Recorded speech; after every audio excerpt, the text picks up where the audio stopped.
always pursuing all kinds of other things. I still make hand creams and sell them to my friends.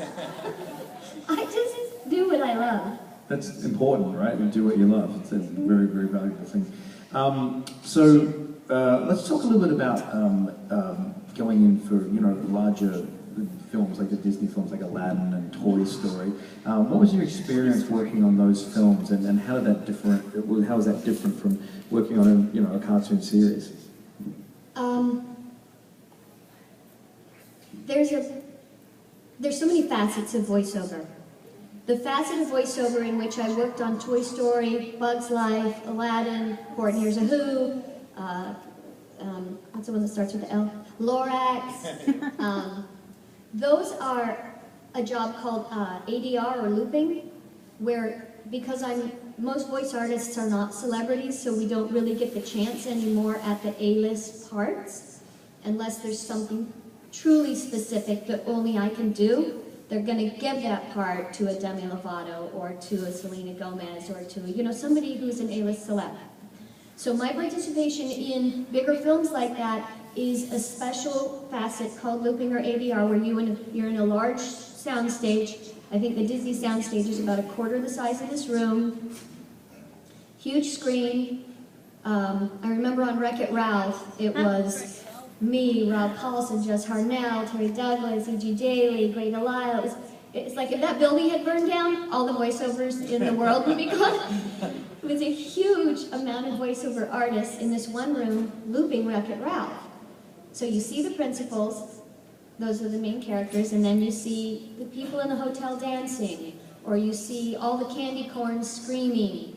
And so it was me and Lorraine Newman, and a lot of voice artists that do this sort of thing, where you have to be on your game, you have to be ready for your fourth beep, they play you beep, beep, beep, and on the fourth beep, you are cheering candy corns like never cheered before.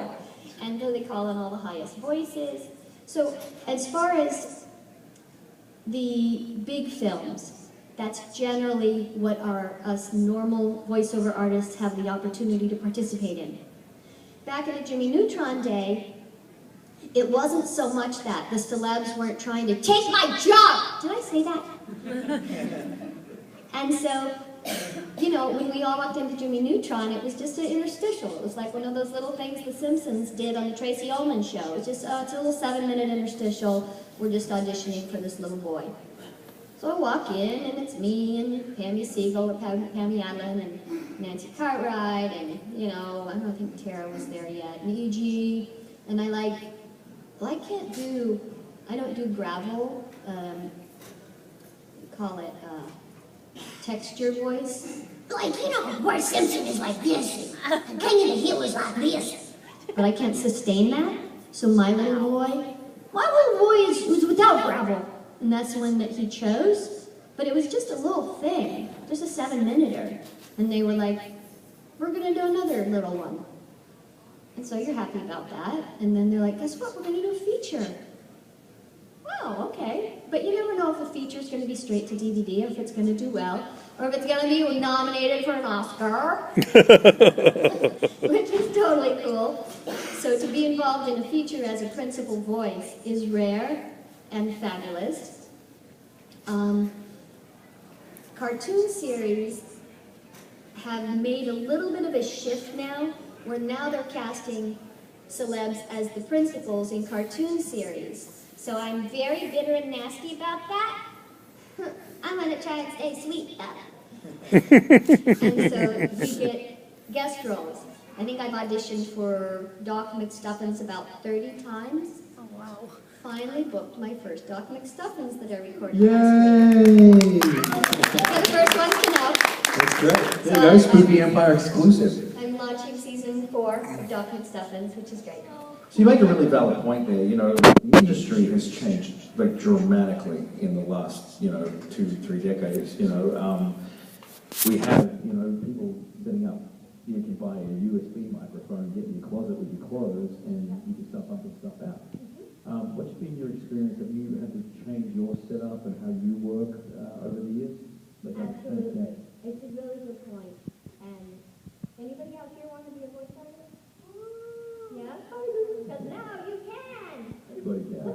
You too. Because, I mean, if you're going to be in animation, you kind of really have to live in LA.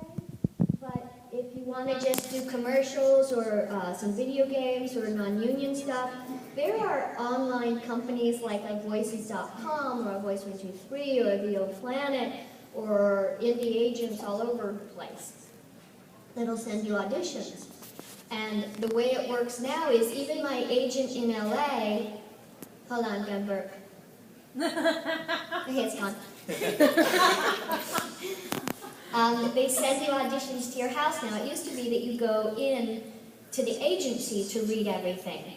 And then you started being able to, you know, if you had a major CBS campaign or something, you could ISDN it from your house. But then it got like, you don't have to ISDN stuff. You can just make MP3 files and email the audition. So the landscape has changed so tremendously that if you're not on the ball tech-wise, you're missing out on so many auditions. Just this weekend, I brought my porta booth with me, and AG and I are we go back to our room and we knock out our auditions. I have this little square foam booth with my iPad and my Apogee mic, and it's a USB mic. Of course, it's a 30-pin actually, and then we just record it, edit it right there, and send our MP3s in. But being able to do that audition without having someone else direct you, I think that's where the VO artists and the wannabes separate, because it does take a lot of acting training to be able to get your audition to that state where it will book, because the microphone hears if you're not smiling and you're supposed to be, and it hears if you're not committed and you're supposed to be, and it hears if that laugh is fake, or if you're just a woman sounding like a kid, or if you are a really real kid, or, you know, you can't fool the mic.